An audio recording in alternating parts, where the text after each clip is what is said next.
नमस्कार। आजच्या म्हणजे 2 ऑगस्ट 2023च्या बाजारगप्पांच्या या भागामध्ये आपल्या सगळ्यांचं मनापासून स्वागत। आजचा आपला विषय लार्सन टुब्रोचं बायबॅक।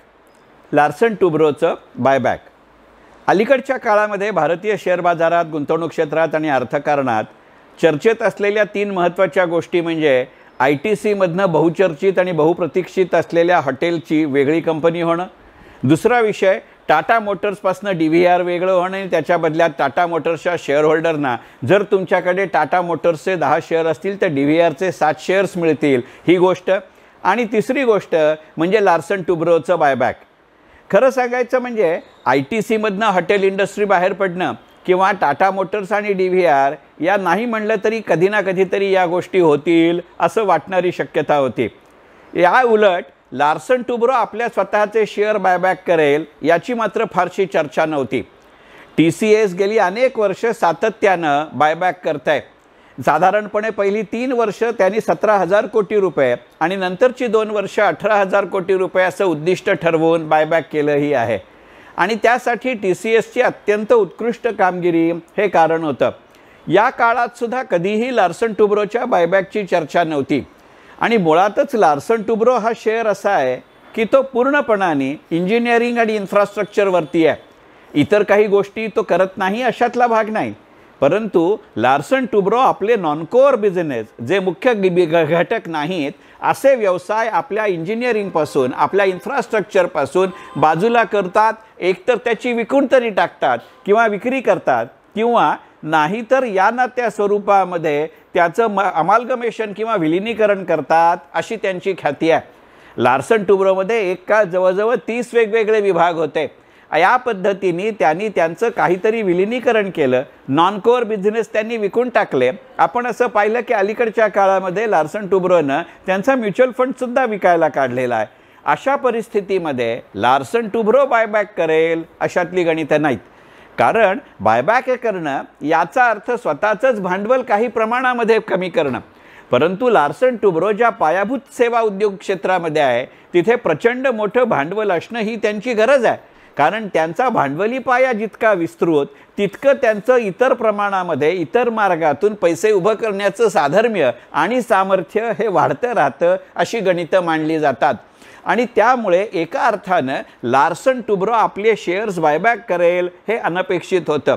त्यातही विशेषतः अगदी 2-3 वर्षापूर्वी लार्सन टुब्रोनं असंच अतिमहत्त्वाचा नसलेला, ज्याला आपण नॉन कोअर असं अलीकडच्या मराठीमध्ये म्हणतो, असा एक व्यवसाय विकला, आणि त्या व्यवसायातनं आलेला पैसा त्यांनी ज्या पद्धतीने उपयोगात आणला हे गणित लक्षात घेण्याजोगं आहे। 2-2.5 वर्षापूर्वी जेव्हा लार्सन टुब्रोनं असा त्यांचा नॉन कोअर बिझनेस विकला त्यावेळेला बाजाराची एक सर्वसाधारण अपेक्षा अशी होती की या आलेल्या पैशातून, नॉन कोअर बिझनेस विकलेून आलेल्या पैशातून लार्सन टुब्रो त्यावेळेला भागधारकांना म्हणजे शेअर होल्डरना 35 रुपये डिव्हिडंड देईल। प्रत्यक्षात लार्सन टुब्रोनं फक्त 17 रुपये डिव्हिडंड दिला। त्यांनी 18 रुपये डिव्हिडंड बाजाराच्या अपेक्षेनुसार कमीच दिला म्हटल्यानंतर साधारण बाजाराचा कल, नूर, वृत्ती, प्रवृत्ती लक्षात घेता किंवा सवय लक्षात घेता बाजारामध्ये लार्सन टुब्रोच्या शेअर्सचे बाजारभाव कमी होणं अपेक्षित होतं। एक्स डिव्हिडंड झाल्यानंतर ज्या प्रमाणात होतं त्या प्रमाणामध्ये बाजारभाव कमी झाले, परंतु लार्सन टुब्रोचं खरं सांगायचं म्हणजे नंतरच्या काळात बाजारभावाने जास्त उसळी घेतली। याचं कारण असं होतं की 18 रुपये डिव्हिडंड कमी दिला यानं दुःख होण्यापेक्षा 18 रुपये डिव्हिडंड त्यांनी कमी का दिला याचं जे स्पष्टीकरण लार्सन टुब्रोने दिलं ते जास्त सकारात्मकतेनं बाजाराने घेतलं। लार्सन टुब्रोनं त्यावेळेला आपल्याला असं सांगितलं की हे 18 रुपये आम्ही तुम्हाला देऊ शकलो असतो, पण ते तुम्हाला देण्याच्या ऐवजी जे आम्ही वाढीव व्याजदराने, चढ्या व्याजदराने, ज्याला आपण हाय इंटरेस्ट रेट म्हणतो, अशा दराने जे कर्ज घेतलंय ते कर्ज वेळेच्या आधी आम्ही परत करतोय। दुसरं त्यांनी त्याचं कारण असं सांगितलं की असा उरलेल्या निधीतला, वाचलेल्या निधीतला काही भाग जसं आम्ही हाय कॉस्ट डेट रिटायर करायला वापरतोय तसं जे आमचे प्रोजेक्ट ब्रेक इव्हनला आले आहेत त्याच्यात नव्यानं भांडवली गुंतवणुकी करून ती ब्रेक इव्हनचा काळ आणखीन आधी आणण्याचा प्रयत्न करतोय। आणि त्यांनी तिसरं दिलेलं कारण म्हणजे एक हाय कॉस्ट डेट रिलीज करणं, 2 आमच्या ब्रेक इव्हनला आलेल्या प्रोजेक्टचा कालावधी वाढवणं आणि कमी करणं आणि त्याच्यामध्ये भांडवली गुंतवणूक वाढवणं आणि तिसरं कारण ज्याला आपण इन्क्युबेशन प्रोजेक्ट म्हणतो याच्यामधल्या संशोधनात्मक खर्चावरती ते व्यतीत करणं. या तिन्हीचा एकत्रित परिणाम यातनं त्या लार्सन टुब्रोच्या संपूर्ण चालू असलेल्या प्रकल्पांची सुरू असलेल्या प्रकल्पांची ऑपरेटिंग कॉस्ट, ऑपरेटिंग टाईम आणि ऑपरेटिंग मार्जिन या तीनही गोष्टी कमी होतील. हे महत्त्वाचं. ऑपरेटिंग कॉस्ट, ऑपरेटिंग टाईम आणि ऑपरेटिंग मार्जिन ह्या कमी होतील. मग अशा कंपनी आपल्या बायबॅककडे जाईल अशी शक्यता नव्हती. आणि त्यातही लार्सन टुब्रो ज्या सातत्यानं त्यांच्याकडे असलेल्या ऑर्डर बुकचा उल्लेख करतं, प्रत्येक आठवड्यामध्ये कुठच्या ना कुठच्या तरी आर्थिक नियतकालिकामध्ये याच्या बातम्या असतात. आणि सरकार कुणीही असू दे, लार्सन टुब्रोला मिळालेल्या मागण्यांमध्ये आलेल्या ऑर्डरमध्ये जरासुद्धा कमतरता होत नाही. केंद्र सरकार, राज्य सरकार, केंद्रशासित प्रदेश याच्या बरोबरीनं खाजगी क्षेत्रातल्याही इंजिनिअरिंग कंपन्यांसकट अनेकांची ऑर्डर ही लार्सन टुब्रोकडे असते. आणि मग अशा वेळेला जेव्हा लार्सन टुब्रो बायबॅक देते त्यावेळेला त्या कंपनीतनं मिळणारे संकेत हे अत्यंत महत्त्वाचे असतात. भागधारक म्हणून मिळणारा सगळ्यात महत्त्वाचा संकेत हा आहे. याचा अर्थ असा आहे की लार्सन टुब्रो या कंपनीला स्वतःच्या ऑपरेटिंग क्षमतांबद्दल, कार्यशैलीच्या क्षमतेबद्दल पूर्णपणाने खात्री आहे. अगदी अलीकडे आपण ITC ग्रुपमधनं ITCचीच हॉटेल कंपनी बाहेर पडण्याबद्दल एक स्वतंत्र बाजार गप्पांचा व्हिडिओ केला आहे. तो जरूर तुम्ही इथं पहा. त्यामुळे त्या मुद्द्यांची पुनरावृत्ती इथे करत नाही.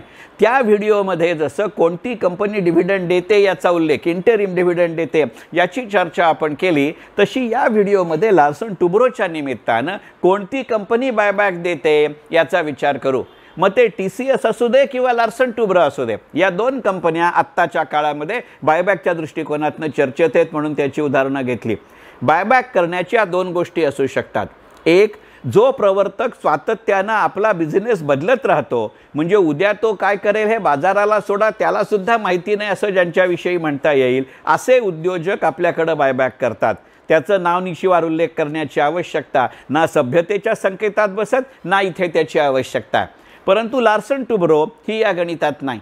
लार्सन टुब्रो किंवा TCS ही अशी गणित आहेत की ज्यांना खात्री आहे की येणाऱ्या काळामध्ये आपल्याला नवीन प्रकल्प तर येतीलच, पण ते नवीन प्रकल्प आपण अंतर्गत माध्यमातून, ज्याला आपण इंटरनल रिसोर्सेस ऑफ फायनान्स असं म्हणतो, त्याच्या जोरावरती करू शकू. मग ज्याचे IRR, internal rate of return हा चांगला आहे, त्याला साहजिकच बाजारामधनं कमी व्याजदरानं पैसे उभे करता येतात. हे गणित लक्षात घेऊ. याचाच अर्थ असा आहे की लार्सन टुब्रोकडे केवळ त्यांच्याकडे नवीन प्रकल्प अतिवाढीव वेगानं येत आहेत असं नव्हे, तर ते स्वतःच्या बलबुते ज्याला आपण म्हणू अशा पद्धतीने ते पार पाडू शकतील याचं उदाहरण आहे. आणि हे तेव्हाच शक्य असतं जेव्हा तो इन्फ्रास्ट्रक्चर प्रोजेक्ट, जेव्हा तो इंजिनिअरिंग प्रोजेक्ट निदान दिल्या वेळेच्या आधी जमल्यास तर फारच उत्तम, पण ते लांबणार नाहीत अशा पद्धतीने जर प्रकल्प पुरे केले तर ह्या प्रकल्पाची पूर्तता करणाऱ्या कंपनीला त्याचा फायदा होतो.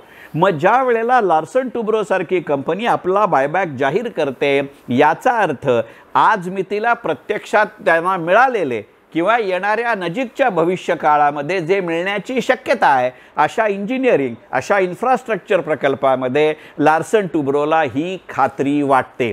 अशी खात्री वाटणं आणि एकंदरीतच लार्सन टुब्रोचा इतिहास पाहिला तर ते वेळेवर, कार्यक्षमतेनं आणि कार्यकुशलतेनं आपले प्रकल्प पूर्ण करतात असा इतिहास आहे.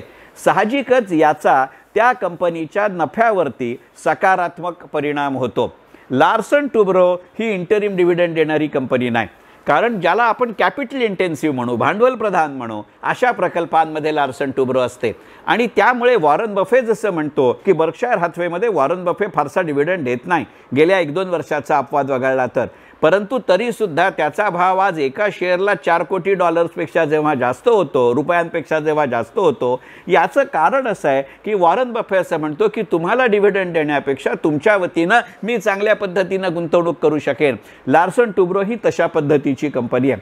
लार्सन टुब्रो डिव्हिडंड देतच नाही असं नाही. लार्सन टुब्रो फक्त इंटरिम डिव्हिडंड देत नाही, पण फायनल डिव्हिडंड चांगली देते. कारण तो भांडवली पैसा तुम्हाला डिव्हिडंड म्हणून, लाभांश म्हणून देण्यापेक्षा ते आपल्या प्रकल्पांमध्ये गुंतवतात. मग हा जो संकेत आहे, याचा अर्थ लार्सन टुब्रोची कामगिरी येणाऱ्या काळामध्ये चांगली राहू शकते. हा मिळणारा संकेत एक भागधारक म्हणून मला अत्यंत महत्त्वाचा वाटतो. दुसरी एक गोष्ट इथे लक्षात घेण्याजोगी आहे की एकंदरीतच फक्त लार्सन टुब्रोचे शेअर्स म्हणून नव्हे, तर या निमित्तानं भारतीय अर्थव्यवस्थेमध्ये मिळणारा संकेत हा जास्त चांगला आहे. केवळ गेल्या काही वर्षांमध्ये वापरलेलं आत्मनिर्भर म्हणून नव्हे, किंवा गेल्या 9-10 वर्षांचा आर्थिक कालखंड म्हणून नव्हे, पण एकंदरीतच 1991 सालपासून ज्या पद्धतीच्या आर्थिक सुधारणांचं काम आपण केलं आणि गेल्या 10 ते 12 वर्षामध्ये, विशेषतः 2008च्या जागतिक मंदीनंतर भारतीय कंपन्यांकडे बघण्याचा इतरांचा जो दृष्टिकोन बदलला, त्याचं अत्यंत सकारात्मक प्रतिबिंब म्हणजे लार्सन टुब्रो आहे. आणि त्या दृष्टिकोनातनं या बायबॅककडे पाहणं हे मला अत्यावश्यक वाटतं. आणि त्यामुळे केवळ लार्सन टुब्रोला ऑर्डर मिळते अशापुरतं लक्ष आपलं मर्यादित न ठेवता, या लार्सन टुब्रोला कोण ऑर्डर देते याही कंपन्यांचा विचार करणं हे या गोष्टीतनं मिळणारा संकेत आहे. आणि मग अशा पार्श्वभूमीवरती लार्सन टुब्रोनं जाहीर केलेल्या बायबॅककडे तुम्ही तुमच्या माझ्यासारख्या सर्वसामान्य गुंतवणूकदारांनी कसं पाहिलं पाहिजे हे गणित लक्षात घेऊ. मला स्वतःला असं वाटतं की जर घरामध्ये आपल्याला अगदीच काही मोठी अडचण नसेल, तर लार्सन टुब्रोचे आपल्याजवळ आत्ता असणारे शेअर बायबॅकच्या स्वरूपामध्ये देणं याला शहाणपणाचं ठरणार नाही. जर तुम्हाला तितकीच पैशाची गरज असेल, तर लार्सन टुब्रो बायबॅकमध्ये देण्यापेक्षा बाजारात विकणं सोयीचं आहे. कारण आत्ता बायबॅकमध्ये दिलेले शेअर एका विशिष्ट तारखेपर्यंत द्यावे लागतील. त्याची जी रेकॉर्ड डेट आहे त्याच्यानंतर तुम्हाला आणि मला पैसे मिळतील. याच्या उलट मी जर बाजारात ते शेअर विकले, तर अलीकडच्या T+1च्या जमान्यामध्ये, कारण Larsen Toubro Bombay stock exchange आणि नॅशनल स्टॉक एक्सचेंज या आपल्या देशातल्या दोन्ही महत्त्वाच्या स्टॉक एक्सचेंजमध्ये T+1मध्ये आहे. म्हणजे मी आज जर ते शेअर विकले तर ते मला उद्या मिळतील, हे गणित लक्षात घेऊ. आणि मी मगाशी तुलना करताना ज्या TCSचं उदाहरण दिलं ते जर पाहिलं, तर TCS ज्या पद्धतीनं बायबॅक करते त्याच पद्धतीनं लार्सन टुब्रोचं बायबॅक जाण्याची फार मोठी शक्यता आहे. गेली 5-6 वर्ष सातत्यानं दरवर्षी TCS बायबॅक करते. आणि आजपर्यंतचा अनुभव असा आहे की जर समजा TCS बायबॅक जाहीर करताना TCSच्या शेअर्सची बाजारातली उलाढाल ही 3000 रुपयांनी होत असेल, तर TCS 3400 रुपयानं बायबॅक करते. आणि प्रत्यक्ष बायबॅकची रेकॉर्ड डेट येईस्तोवर किंवा नंतरच्या काळामध्ये TCSचे शेअर ह्या 3400 रुपयांच्याही पलीकडे जातात. हा आजपर्यंतचा अनुभव आहे. या इतिहासाची पुनरावृत्ती लार्सन टुब्रोमध्ये होण्याची प्रचंड मोठी शक्यता आहे. मी शक्यता हा शब्द अशासाठी वापरला की मुळातच TCS आणि लार्सन टुब्रो यांच्या कार्यक्षेत्रामध्ये आणि यांच्या कार्यशैलीमध्ये फरक आहे. टाटा समूह आणि लार्सन टुब्रो हे दोघंही अत्यंत गुंतवणूकदार दार्जिने आणि सगळ्यात महत्त्वाचं म्हणजे सचोटीचा व्यवहार करणाऱ्या कंपन्या आहेत. हे त्यातलं साम्य आहे आणि म्हणून मला हे तुलना करणं भाग पडलं. पण त्याचबरोबरीनं एक महत्त्वाचा फरक इथं लक्षात घेतला पाहिजे की TCS ही सेवाप्रधान क्षेत्रातली, सॉफ्टवेअर प्रोग्रॅमिंग क्षेत्रातली कंपनी आहे. याच्या विरुद्ध लार्सन टुब्रो आत्ता जी बायबॅक देते तोही लार्सन टुब्रो ही औद्योगिक क्षेत्रातली, मॅन्युफॅक्चरिंग क्षेत्रातली कंपनी आहे. आणि मुळातच सेवा क्षेत्र आणि उद्योग क्षेत्र हे जरी उद्योग आपल्या आर्थिक व्यवस्थेचे महत्त्वाचे भाग असले, तरी त्याच्यामध्ये हे असणाऱ्या साम्या इतकंच त्यांच्या गुणवैशिष्ट्यांमध्ये असलेला फरक हे लक्षात घेतलं पाहिजे. आणि तरीसुद्धा लार्सन टुब्रो त्या मार्गानं जाऊ शकतं, हे गणित आपण लक्षात घेऊ. आणि त्यामुळे आज असे नानाविध पैलू मांडायचे म्हणूनच आजच्या बाजार गप्पांचा विषय होता लार्सन टुब्रोचं बायबॅक. खरं सांगायचं म्हणजे तुमच्याजवळ असलेले शेअर बायबॅकमध्ये देण्यापेक्षा जर अत्यावश्यक नसेल, तर ज्या वेळेला ते कमी होतील त्यावेळेला जास्त प्रमाणामध्ये घेण्याची आवश्यकता आहे असं मला वाटतं. अशा नानाविध पैलूंची चर्चा मी माझ्या पेड इन्व्हेस्टमेंट ट्रेनिंग सेशन्समध्ये करत असतो. गेल्या 2 आठवड्यांमध्ये मी अशा पद्धतीने घेतलेल्या डे आणि पोझिशन ट्रेडिंगमध्ये लार्सन टुब्रोचे शेअर कशा पद्धतीनं पोझिशन ट्रेडिंग करता वापरता येतील, लार्सन टुब्रोचे शेअर कशा पद्धतीनं शॉर्ट टर्म इन्व्हेस्टमेंट करता वापरता येतील, अशा पद्धतीचे शेअर लार्सन टुब्रोचे कशा पद्धतीनं मध्यमकालीन ते दीर्घकालीन कारणांसाठी वापरता येतील, याची चर्चा मी माझ्या प्रशिक्षण कार्यक्रमात केली आहे. येणाऱ्या काळामध्ये 6 ऑगस्ट आणि 8 ऑगस्ट या दोन्ही दिवशी मी अशा पद्धतीचे पेड इन्व्हेस्टमेंट ट्रेनिंग सेशन्स घेणार आहे.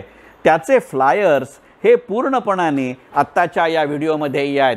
तुम्हाला जर स्वारस्य असेल तर जरूर त्याला तुम्ही रजिस्ट्रेशन किंवा नोंदणी करू शकता. पूर्व नोंदणीशिवाय मात्र मला अशा पद्धतीची चर्चा किंवा तुमची नोंदणी करता येणार नाही. हा व्हिडिओ माझ्या पेड ट्रेनिंगसाठी नाही, पण असे अनेक पैलू सविस्तरपणानं तिथे चर्चेत घेता येतात आणि म्हणून लार्सन टुब्रोच्या बायबॅक हा आजचा विषय घेतला. मनपूर्वक धन्यवाद.